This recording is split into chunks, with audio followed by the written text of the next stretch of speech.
at home. Had there been any change? Okay, Seem, so we've met today to talk about a paper that you've written, which is published, well, it'll be published by the time this interview goes out.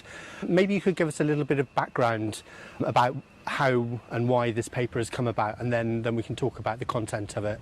So what I've done recently is critically appraise the evidence around the COVID vaccine, specifically the mRNA vaccine. And the reason that I looked into this is that I suffered quite a personal tragedy with the sudden death of my father in July last year. He was a very fit and well man. He was 73 years old. During the whole of lockdown, he was walking 10 to 15,000 steps a day. He was very conscientious of his diet. I had assessed his heart a few years earlier, and in fact he actually had improved his lifestyle since then. But his post-mortem findings really shocked me.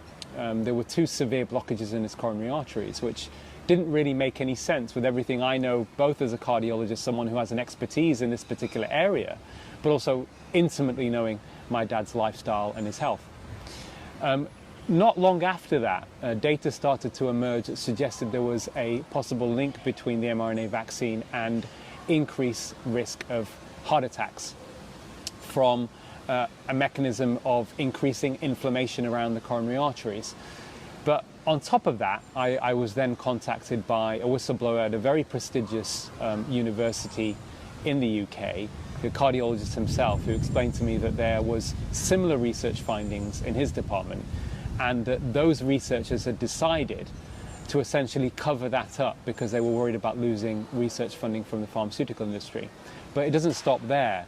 I then started looking at data in the UK to see had there been any increase in cardiac arrest. My dad suffered a cardiac arrest and a sudden cardiac death at home. Had there been any change in the UK since the vaccine rollout? And again, those findings were very, very clear. There's been an extra 14,000 out of hospital cardiac arrests in 2021 versus 2020. So